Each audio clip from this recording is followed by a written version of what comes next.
السلام عليكم. باللي نعرف اللي احنا التوانسة نكرهوا بعضنا، اما مش بالصفة هذية. كمية حقد، كمية كراهية، كمية بغض، كمية حسد، حاجة من وراء العقل.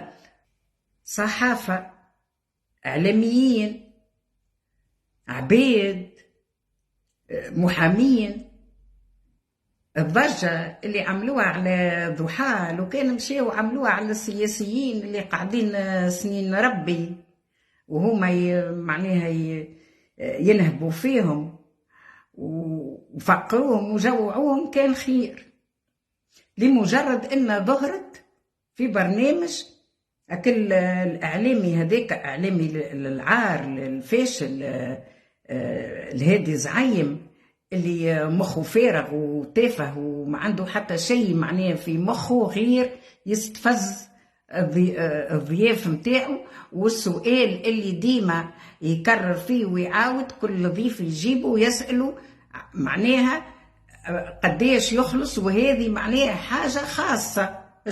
شكون سأله هو وشكون نجده قديش يخلص على التفاهات اللي قاعد يعمل فيها. المسكينة ما حبتش تقول، هي لح عليها واستفزة لين تكلمت وقالت معناها تاخو 20 مليون وذكرت اللي هي مسكينة ما معناها حكيت بصراحة وحكيت بكل تلقائية اللي هي معناها خرجت من الدراسة وخديت 3. الدنيا قامت وقعدت وشعلت. أولا ساعة الناس حبوها وهذاك قبول من عند ربي. الإخوة الخليجيين دعموها، هذاك المحبة من عند ربي. لا تقول لي معناتها لا تقول لي هاو تعري صدرك، هاو البعيدة تعري زعقتك، هاو تقعد حتى بكلك عريانة قدام الكاميرا. ما حبوكش راهو. علاش تبغض غيرك وتحسد غيرك؟ ربي إن شاء الله يزيدها.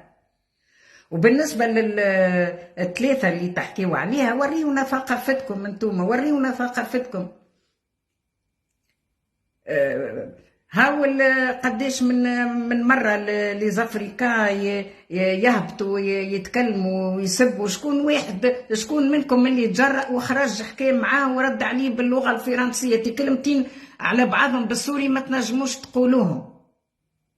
والله حرت ما عرفتش، ما لقيت لكمش إجابة حتى ويطالبوا فيها بالأداءات. محامي نكرة ما عرفتوش شكون، محمد ولا شو اسمه، محمد ما نعرف شنية تخلص. أنا أداء اللي باش تخلصوا حاجات شريت عقارات هي وديار وراضي وشيء كبير. أنا أداء شوية فلوس عطوهم للخليجيين، ما الله يرحم والديهم دعموها. شنية مشكلكم انتوما؟ شنية مشكلكم؟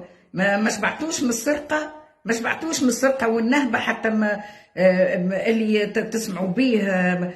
شنية هالبغض وشنية الحسد والغيرة اللي تسمعوا به؟ عنده شوية فلوس تحبوا تنحيوا له كيما صوادمان مسكين مشي تتخلى الجملة على الجنسية متاعه.